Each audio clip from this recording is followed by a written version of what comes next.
El arma de fuego. Quizá la más influyente de las invenciones del hombre.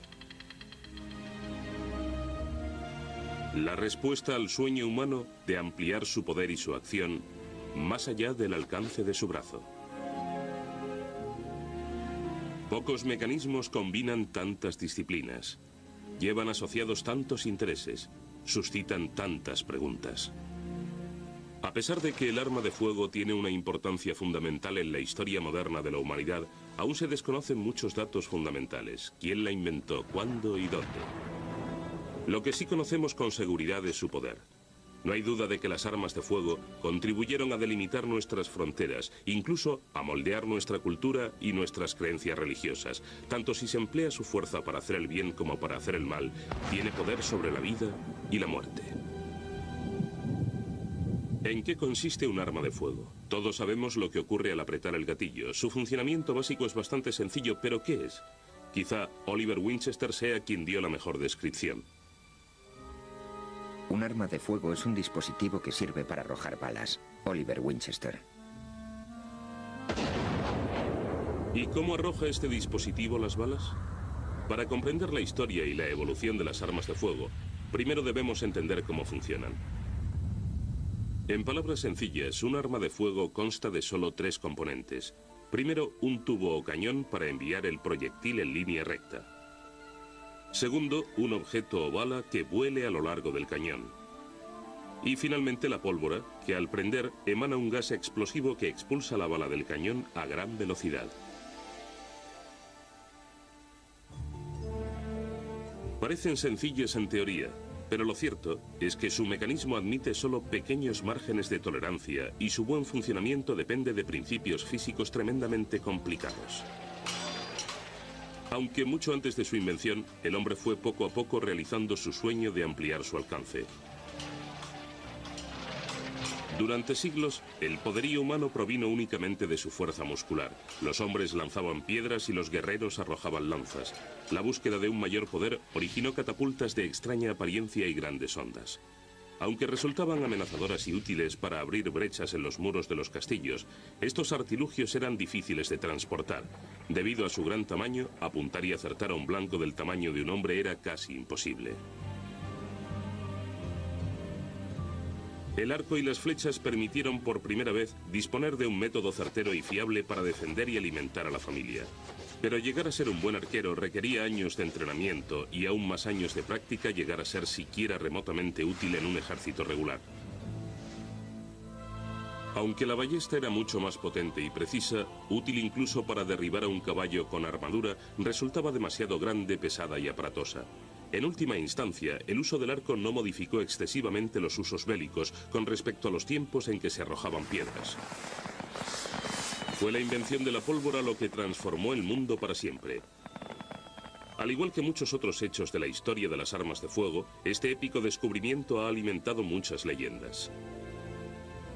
Según una leyenda popular, el inventor fue un monje alemán llamado Berthold Schwarz, que supuestamente, mientras intentaba fabricar oro a partir del mercurio, dio con la fórmula de la pólvora. La leyenda asegura que varias veces estuvo a punto de perecer a causa de su explosiva invención. De acuerdo con el pensamiento filosófico del siglo XIII, cualquier sustancia explosiva era obra del diablo. Se dice que el propio Satanás asistió a Schwarz en su descubrimiento. Lo cierto es que la existencia misma del padre Berthold es bastante dudosa. No existen pruebas de su nacimiento, ni registro de su bautismo, ni tumba, ni testimonio de su función en el monasterio. Jamás se han hallado indicios que demuestren que realmente vivió. Berthold Schwarz no existió, no hay pruebas de ello. Desde luego es interesante que escogieran el nombre de Schwarz, que significa negro en alemán. Nos están hablando de nigromancia, de lo oscuro y lo demoníaco. Por supuesto, la pólvora y las armas de fuego siempre tuvieron connotaciones demoníacas en los primeros tiempos de su existencia. De modo que pienso que Berthold Schwarz constituye solo una forma de explicar la invención de la pólvora. Los compuestos químicos capaces de provocar una explosión ya eran conocidos mucho antes de la invención de la pólvora y, por supuesto, de las armas de fuego. Multitud de textos chinos e indios redactados alrededor del año 1000 a.C. se refieren a las armas de fuego, el trueno de los cielos y el fuego devorador. Se ha dicho que cuando los egipcios invadieron China, varios siglos antes de Cristo, lo hicieron empleando tormentas de relámpagos y truenos arrojados desde el cielo. Lo más posible es que se trate de una referencia a petardos o alguna sustancia humeante empleada para amedrentar al enemigo. Cómo, dónde y quién inventó la pólvora siempre será objeto de especulaciones.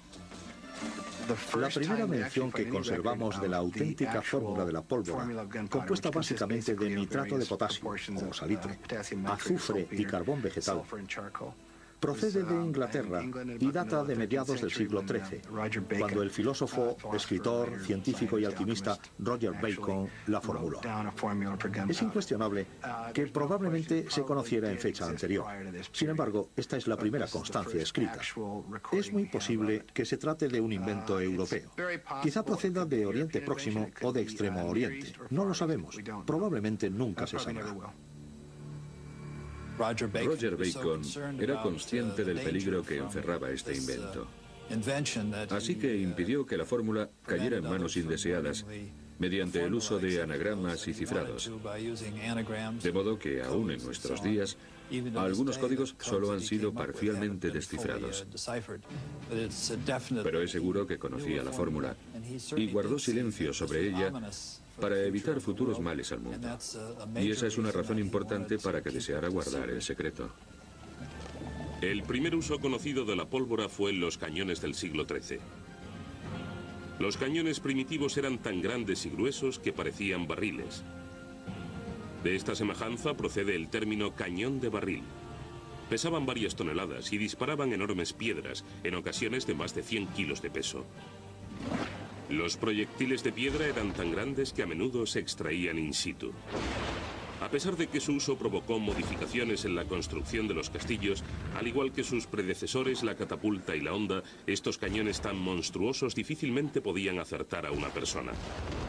No obstante, el efecto psicológico de una piedra de 100 kilos arrojada hacia el castillo era como mínimo terrorífico.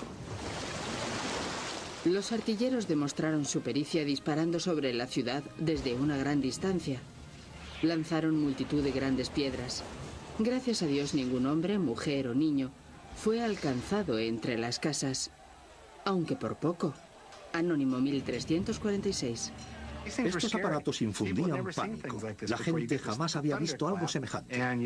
Escuchas un trueno, ves una humareda y percibes ese olor a azufre. Se diría que es algo surgido del infierno.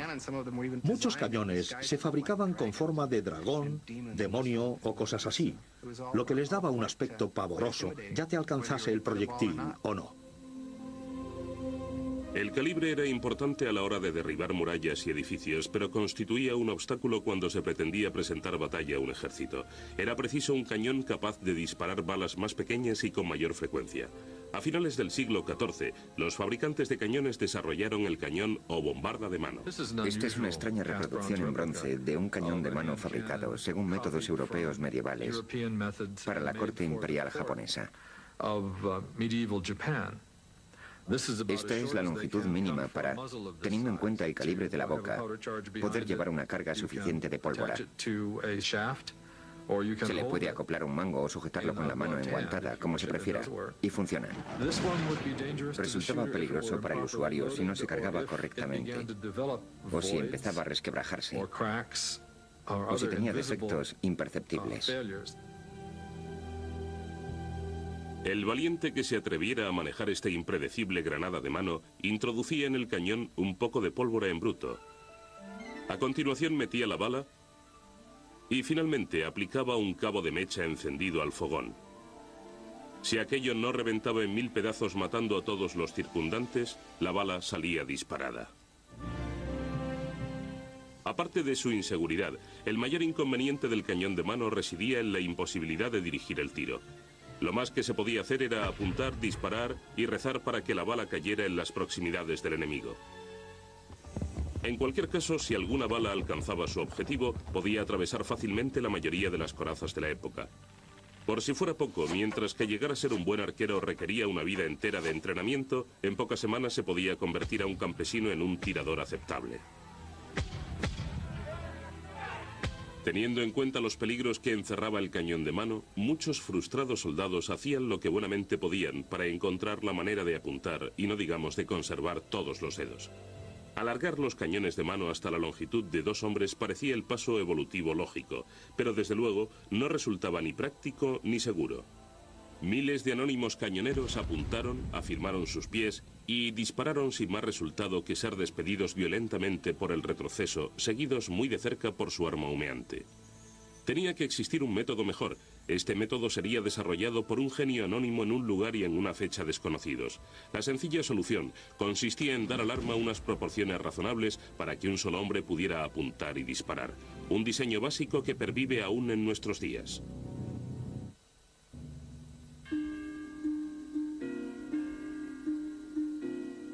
Llevaban consigo un artilugio de entre 30 y 60 centímetros de longitud, recto, pesado y hueco.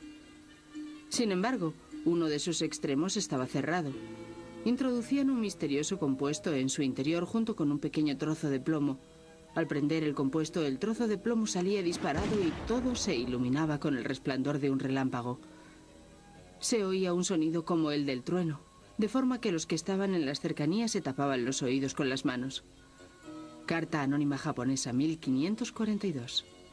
Esta carta demuestra que pasó algún tiempo antes de que las armas de fuego se extendieran por todas las culturas antiguas. Más de 200 años antes, en 1326, se realizó la primera representación gráfica de un arma de fuego para el libro de instrucción real del príncipe Eduardo III de Inglaterra. Se piensa generalmente que ya existían en fecha anterior a esta ilustración.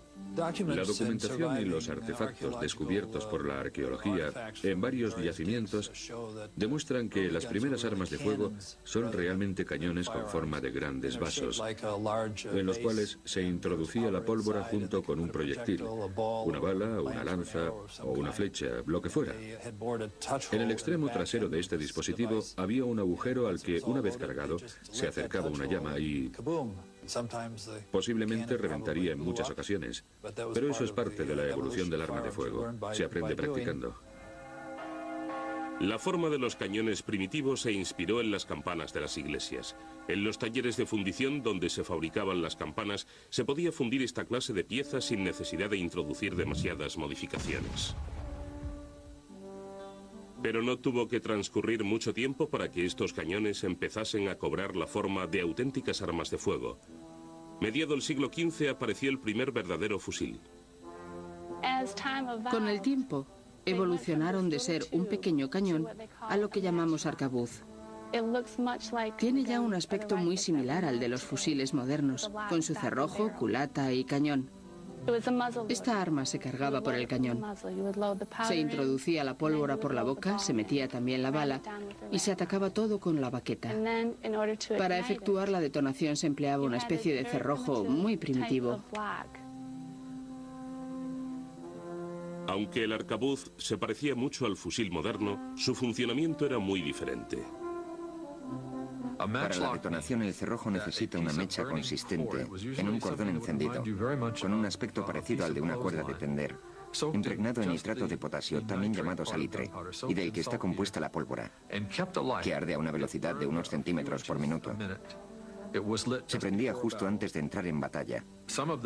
Algunos soldados se colocaban mechas encendidas en el ala del sombrero para tener siempre una a mano, cada vez que quisieran colocarla en una especie de primitivo percutor. Este primitivo percutor formaba parte del mecanismo del cerrojo. El término cerrojo no se refiere solamente al arcaico martillo que sujeta la mecha, sino también al gatillo que libera la mecha encendida y la acerca al fogón de la cebadura. Esta provoca que se prenda la carga de pólvora principal que hay en el interior del cañón. El término cerrojo se usó posiblemente por analogía con el funcionamiento de los cerrojos en aquellos tiempos. Es más que posible que los primeros arcabuces se construyeran copiando los mecanismos empleados por los cerrajeros de la época. Al principio el mundo del siglo XV no prestó demasiada atención al nuevo invento, pero en poco tiempo se reconoció la importancia de estas armas. Se produjeron grandes cambios en los usos bélicos, la sociedad y la forma de gobierno, todos ellos originados por este nuevo instrumento de vida, muerte y poder. Las armas de fuego son los más comunes y apropiados instrumentos para la guerra. Pocos medios de causar la muerte como este se han descubierto en el decurso de los siglos. No habríamos avanzado tanto desde la generación de nuestros padres si no existiera este instrumento capaz de un solo golpe de transformar nuestra tradición. Canino Belli, Venecia, Italia, 1663. El sistema de cerrojo era muy conocido por los colonizadores de Nueva Inglaterra. Resultaba muy peligroso porque tenías una mecha encendida junto a la pólvora negra. Al apretar el gatillo, este serpentín bajaba y la prendía. Pero además, llevabas un morral lleno de pólvora negra y balas. Así que eras algo así como una bomba ambulante a punto de estallar.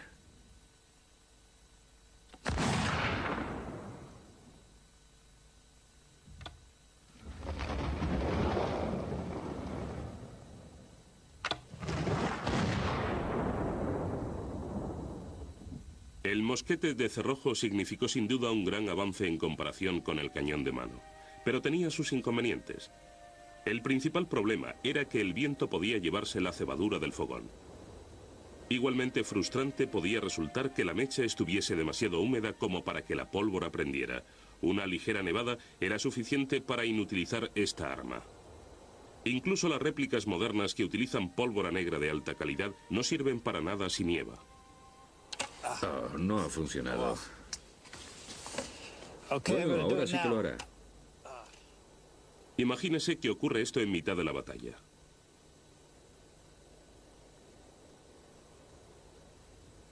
Pero cuando estos mosquetes de cerrojo conseguían disparar, era otra cosa.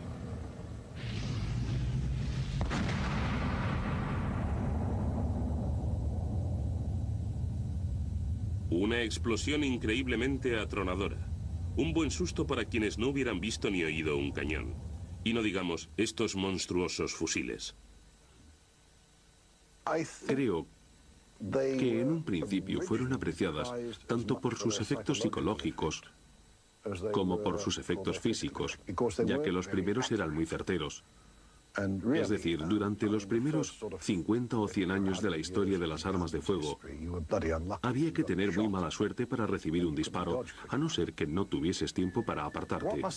Imagínense a un campesino europeo que jamás hubiera oído un sonido intenso enfrentándose a un extraño artilugio que escupe llamas al tiempo que produce un estrépito de 1000 demonios.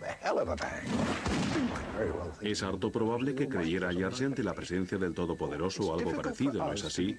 Nos resulta difícil comprender el efecto psicológico que podían tener sobre la gente de hace 800 años, realmente difícil, porque nosotros estamos habituados a los ruidos fuertes y ellos no. El ruido atronador producido por estos mosquetes se debía en gran medida a la tremenda potencia que requería un cañón tan grande, a veces de hasta 2,5 centímetros de diámetro. La pólvora primitiva era bastante poco efectiva, la calidad de sus ingredientes era variable y las medidas imprecisas, por lo que la pólvora resultante era poco potente. Por tanto, había que hacer algo para maximizar la eficacia de los disparos. Además, las grandes balas de plomo a menudo se usaban contra los caballos, no contra las personas.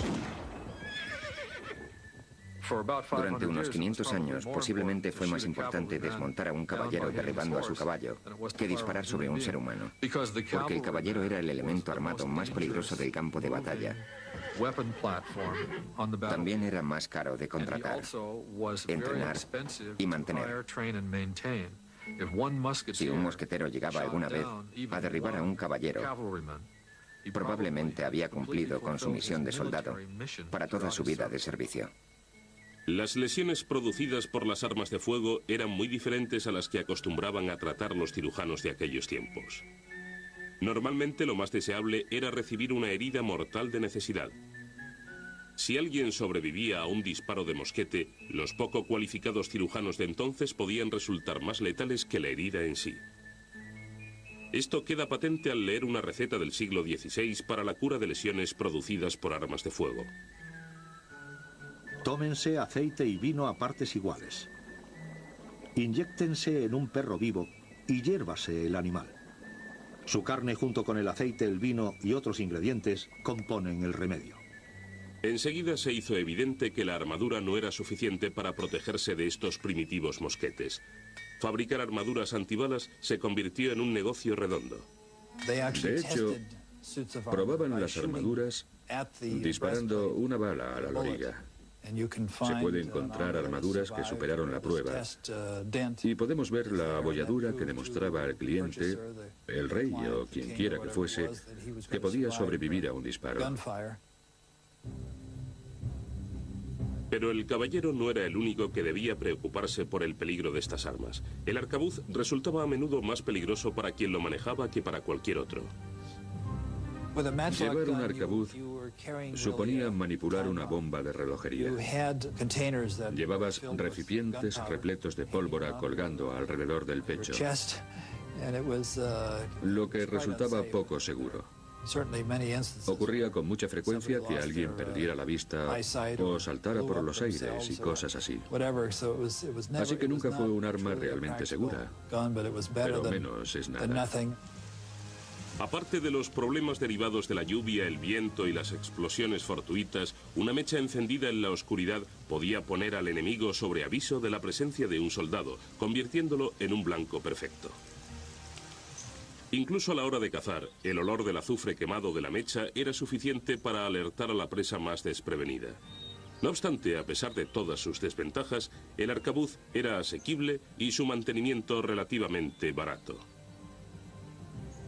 Dado que la guerra en Europa era un asunto sometido a unas formalidades, normalmente entre pequeños ejércitos y aprovechando el buen tiempo, el arcabuz fue el arma de fuego más habitual durante más de 200 años. Pero América era otra cosa. Todo el mundo estaba enzarzado en batallas contra los indios nativos. Los combates continuaban día y noche con lluvia o con sol. La asequibilidad y la sencillez en el manejo eran algo secundario para la gente cuya vida ahora dependía de un arma. Si existía un arma de fuego mejor, los americanos la querían. Con tantas mentes en ebullición, estaban a punto de surgir nuevas armas. Europa estaba desarrollando las mejores y el mundo las esperaba impaciente.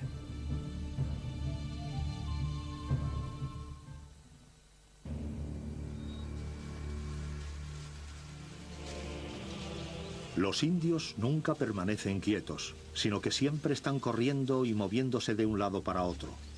Antes de que uno pueda hacer un solo disparo, un indio puede disparar 3 o 4 flechas y raramente hierran el tiro. Un compañero de Hernando de Soto durante la expedición de 1543 al sudeste de los actuales Estados Unidos. En fecha tan temprana como 1543, muchos ya estaban disgustados por la imprecisión y las prestaciones del arcabuz. Hernando de Soto estaba tan descontento con los arcabuces durante su heroica exploración que desmontó los cañones y los fundió para hacer clavos. Otra cosa hubiera sido de haber dispuesto del nuevo modelo de arma que empezaba a aparecer. Un arcabuz con un cerrojo radicalmente distinto. El nuevo diseño se basaba en la forma empleada desde hacía siglos para encender fuego, frotar un pedernal contra un trozo de hierro hasta que saltan chispas. El deseo de conseguir un sistema de ignición más fiable para las armas de fuego llevó a mucha gente de diferentes países a tratar de desarrollar un sistema portátil, inmune a las condiciones climáticas e infalible. Se probaron muchos sistemas, pero pensamos que el mejor era el yesquero, o rueda, que era parecido a un moderno encendedor de cigarrillo sobredimensionado, conectado a un resorte que producía chispas en el interior del arma. Las armas de rueda, como su nombre indica, llevaban una rueda conectada a una llave que se bloqueaba dándole un cuarto de vuelta. Se ponía la pólvora en la cazoleta, después se cerraba colocando sobre ella el martillo portapiritas o cabeza de perro. La cabeza de perro llevaba montado un trozo de perita de hierro en lugar de pedernal. Al ser la pirita de hierro más blanda que el acero, no acaba puliendo la rueda y dejándola plana e inservible. Por ese motivo se usaba la pirita de hierro. Después solo quedaba apretar el gatillo para provocar la chispa. La chispa prendía la pólvora de la cazoleta. La pólvora de la cazoleta encendía la pólvora del cañón y ya está, muy rápido. El término cabeza de perro empezó a usarse para describir el martillo por razones obvias. El martillo portapiritas parecía una cabeza de perro. A lo largo de toda la historia de las armas de fuego, muchas personas han trabajado independientemente en los mismos problemas en diferentes países. Así fue también en el caso de las armas de rueda. Muchas personas y países han reivindicado su invención. Los historiadores creen que el diseño se fraguó en las relojerías europeas, puesto que el mecanismo de rueda funciona de manera análoga a la de los cronómetros de la época. Una de las primeras referencias datables se la debemos al mayor genio de la historia, Leonardo da Vinci. En su famoso Codex Atlanticus aparece dibujado un mecanismo de rueda completo. ¿Lo inventó da Vinci? No es probable, ya que estos dibujos son datables en 1508 y existen referencias de fecha más temprana. Este es uno de los capítulos de la historia de las armas de fuego que siempre encerrarán preguntas sin respuesta. Dejando a un lado la identidad de su inventor, el impacto de esta nueva arma sobre la guerra y la sociedad fue tremendo. La ventaja del sistema de rueda es que permitía llevar un arma cargada, cebada y lista para disparar, lo que resultaba imposible con las armas de mecha. Y esto permitió la miniaturización de las armas de mano y la llegada de la pistola, que podía llevarse oculta. Esto provocó que en muchos países de Europa se proscribiese todo uso de las armas de rueda, excepto el militar. Cualquier persona en posesión de un arma de rueda se exponía a un grave castigo, dado que eran idóneas para llevarlas escondidas y cometer fechorías. Se ha extendido el uso de una nueva arma de fuego especialmente peligrosa llamada de rueda, con la que fácilmente se puede cometer un homicidio. Entendiendo su excelencia que estas armas son diabólicas, prohíbe portarlas sin expresa autorización bajo la pena de amputación pública de una mano. Ordenanza Municipal de Ferrara, Italia, de 1523. En la guerra, esas mismas características que inquietaban a los munícipes se consideraban las mejores virtudes de las armas de rueda. Al llevar un mecanismo montado por primera vez en el interior del arma, y a pesar de que aún tenías que cargarla por la boca, resultaba relativamente inmune a las inclemencias del tiempo. Eso hizo posible guerrear durante más meses al año. Al igual permitía disparar más certeramente. En Europa las armas de rueda no sustituyeron a las de mecha como arma principal del ejército. Esto se debió a diversos factores. Primero, eran muy caras. Segundo, la pirita de hierro no podía ser demasiado blanda. De serlo, podía desmenuzarse sin producir chispas. Si era demasiado dura, podía pulir la rueda. También estaba el problema de la llave empleada para bloquear la rueda. Si un soldado perdía esa complicada herramienta, se quedaba con poco más que un garrote sofisticado. Aun en el caso de que hubiera visto dónde caía, en mitad de una batalla el soldado no tenía tiempo para andar rebuscando una llave perdida entre las patas de los caballos. Incluso en las colonias de Norteamérica, cuya primera expansión coincidió con la era de las armas de rueda, estas estaban principalmente en manos de los ricos pobladores de las colonias inglesas como Jamestown. El mecanismo de rueda, a pesar de ser un gran logro de la técnica, resultaba demasiado difícil de reparar, caro y delicado. Un mecanismo de rueda, si estaba bien construido, funcionaba como un buen reloj, siempre fiable. No obstante, había un factor que siempre se debe tener en cuenta para todas las armas fabricadas hasta finales del siglo XVIII.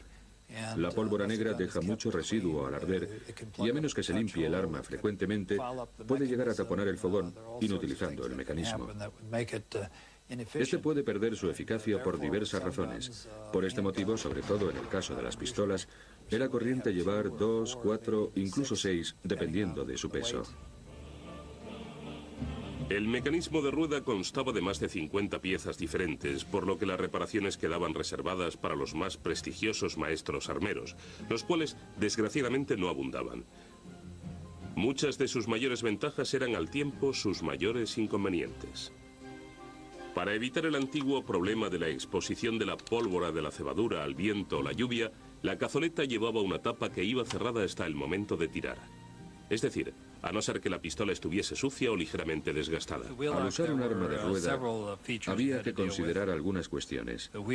La rueda debe girar en oposición a las piritas, pero hay una tapa de cazoleta, así que después de cebar la cazoleta, hay que taparla y después colocar la pirita sobre ella.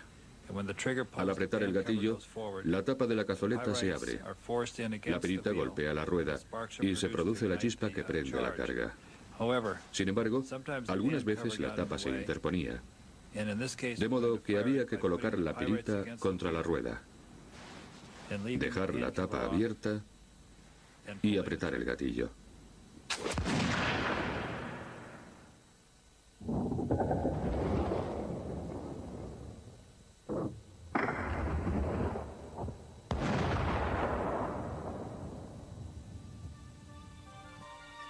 El mecanismo de rueda era muy complicado y caro, por lo que en gran medida quedaba reservado para los tiradores deportivos de la aristocracia, que podían permitírselo mejor. La mayoría de las armas de rueda que se conservan en los museos están bellamente decoradas, están talladas, llevan incrustaciones de oro, marfil y cosas así, lo que no se haría con un arma corriente. Esta perteneció a un duque o algún gerifalte por el estilo, y esta gente quería lucir sus armas. Por eso existen estas armas de rueda tan magníficamente realizadas, porque, como digo, eran demasiado caras para que las comprara cualquier pelagatos. Algunas de las armas más hermosas proceden de la época de la rueda. Las culatas de madera noble se tallaban y recibían incrustaciones de metales preciosos, marfil, asta, hueso y madreperla.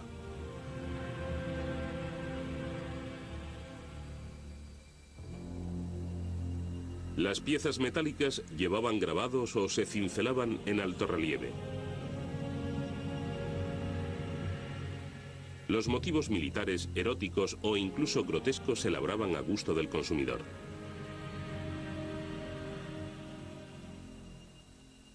Como solamente los ricos podían permitirse estas preciadas obras de arte, existía un amplio mercado para un arma igualmente fiable, aunque más sencilla y económica.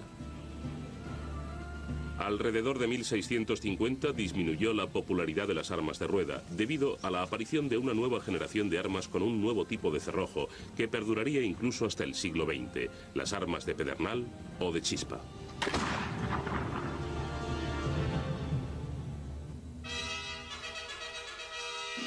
La evolución de las armas de fuego no consiste simplemente en una sucesión cronológica de avances tecnológicos. Muchos tipos y diseños de armas surgieron más o menos contemporáneamente, aunque su uso se extendiera en épocas diferentes. El ejemplo más evidente es la era de las armas de rueda. Paralelamente a la invención de esta sofisticada arma, en algún lugar de Europa se estaba perfeccionando otro tipo de cerrojo. Mientras que el mecanismo de rueda era usado comúnmente por la nobleza y los potentados, difícilmente podía un campesino o granjero medio permitirse defender o alimentar a su familia empleando un instrumento tan caro y refinado. Inspirados en el funcionamiento del chisquero de acero y pedernal y en el método de ignición de los mecanismos de mecha y de rueda, algún genio decidió tomar un trozo de pedernal que es más duro y resistente que la pirita de hierro, por lo que resulta más duradero para este uso, y usarlo para provocar chispas en el interior de la cámara de un arma de fuego. La leyenda afirma que este sistema lo inventaron unos ladrones de pollos holandeses en el siglo XVI, a los que se llamaba snafansas, que significa ladrones de gallos. El carbón encendido de las armas de mecha resultaba poco práctico para su oficio. Si el propio granjero no percibía el fulgor o el olor de la mecha encendida, lo haría su perro. Según la leyenda, esto llevó a varios ladrones a idear y construir un arma conocida como snafan o pico de gallo. El martillo que sujetaba el pedernal recordó a los holandeses el picoteo de un gallo, de ahí el origen de su nombre. El snafan era un arma fiable, aunque susceptible de recibir daños, ya que los resortes y palancas estaban montados en el exterior, haciéndola vulnerable a las condiciones climáticas y a los daños físicos. El arma no era muy refinada, pero significaba un gran avance. Con el tiempo, las mejores características de este mecanismo percutor serían aplicadas a un arma completamente nueva. Aunque los nombres de los primitivos armeros no son desconocidos, los orígenes de este nuevo método de ignición apuntan con razonable certeza hacia un hombre. Por primera vez en la historia de las armas de fuego se conoce el nombre de un inventor. Alrededor de 1615, en una pequeña aldea de Normandía, un francés llamado Morand-le-Vejois convirtió un snafan en un híbrido francés. El arma pronto llegaría a ser conocida como fusil de chispa. Pasaron de ser relativamente sencillas, con todos sus componentes, resortes y pasadores montados en el exterior del arma, a una mayor sofisticación, con la mayor parte del mecanismo en el interior, lo que las impermeabilizaba si eran manejadas con precaución. La invención del primer auténtico percutor hizo célebre a Monsieur Leverjois en poco tiempo. Enrique IV lo nombró ayuda de cámara o asistente personal del monarca. Durante el reinado de Luis XII, continuó su trabajo como inventor real. Tras su muerte en 1634, su hermano Jean Leverjois continuó con la tradición familiar. El fusil de chispa resultaba muy ventajoso porque su mecanismo era muy sencillo, no era nada caro, tenía solidez y lo más importante en aquellos tiempos era fiable.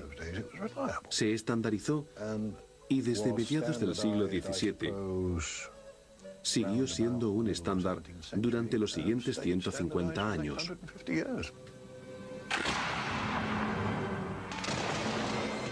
El fusil de chispa fue empleado en las guerras más importantes del siglo XVIII. Esta arma contribuyó a decidir quién reinaba en Austria y España. Ayudó a hacer de Francia la primera potencia europea. Asistió a los británicos en la defensa de sus colonias norteamericanas. Fue empleada por los revolucionarios americanos en la década de 1770 en la obtención de su independencia de Inglaterra y después para defender a la nueva nación en 1812. Esta arma puso fin a las guerras napoleónicas. El método de carga de este mosquete era el mismo que el de todas las armas de su época, por la boca. Se sujetaba verticalmente y se vertía la pólvora en el cañón, seguida de una bala de plomo que se atacaba fuertemente contra la pólvora usando la baqueta. Se colocaba la pólvora en la cazoleta. Esta se taponaba con el acero y se llevaba el martillo hasta el final de su recorrido. Al apretar el gatillo, el pedernal golpea el acero arrancándole partículas diminutas que causan las chispas. Esto es lo contrario a lo que ocurría con el mecanismo de rueda, en el que eran las propias pilitas de hierro las causantes de las chispas. Así que, al oprimir el gatillo, ves que el percutor golpea el acero, las chispas caen sobre la cazoleta, encendiendo la pólvora que a su vez prende la carga principal. Por fin existía un arma libre de todos los riesgos y de la escasa fiabilidad de las armas de mecha. Un arma mucho más barata que las de rueda y menos tosca que los primeros modelos de pedernal. Llegaron a alcanzar tal perfección que podían atravesar cualquier coraza. Así que los coraceros tuvieron que buscar una nueva forma de defenderse de las armas de fuego. Las armaduras se hicieron tan sumamente pesadas y gruesas para resistir las balas que dejaron de ser prácticas. En el siglo XVIII, el último vestigio de armadura era la gorguera usada por los suboficiales y el ejército británico. Solo eso quedaba de lo que había protegido a los caballeros y tantos guerreros durante siglos.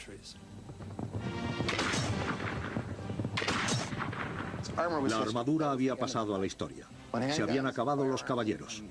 Cuando se desarrollaron las pistolas, otras armas de fuego y la artillería portátil, desapareció la armadura. Ya no servía para nada. Todas las grandes potencias aprovecharon este modelo de mecanismo de pedernal. Todas añadieron alguna seña de identidad. Desde los países escandinavos a las lejanas fronteras americanas, esta arma reinó sobre todas las demás. Pero entre todos los diseños realizados en diferentes países, con su variedad de modelos y calibres, uno de ellos se convirtió en el más conocido y célebre, el mosquete de chispa Brown Bess británico. Quizás sea una de las más famosas armas de pedernal y carga por la boca, si no la más famosa. No es que fuera especialmente maravillosa. Lo cierto es que no era superior a las armas fabricadas por franceses y holandeses en aquella misma época. Pero siendo los británicos lo que eran entonces, alcanzó mucha celebridad. Lo que distinguía especialmente al mosquete Brown Bess entre las otras armas en aquella época, especialmente en Inglaterra, es que se trataba de la primera arma cuyo uso militar se estandarizó. Previamente, el coronel de cada regimiento podía comprar casi cualquier arma que quisiera. Tres características contribuyeron a la importancia de este mosquete: la solidez, la fiabilidad y la velocidad de carga. Todo funcionaba sin problemas. Estamos disparando con un mosquete Brown Bess. Es el modelo que usaban los británicos e incluso el ejército americano durante la Revolución.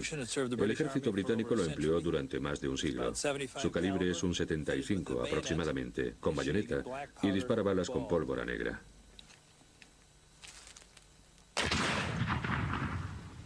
Tiene mucho retroceso. Es muy preciso hasta los 45 metros.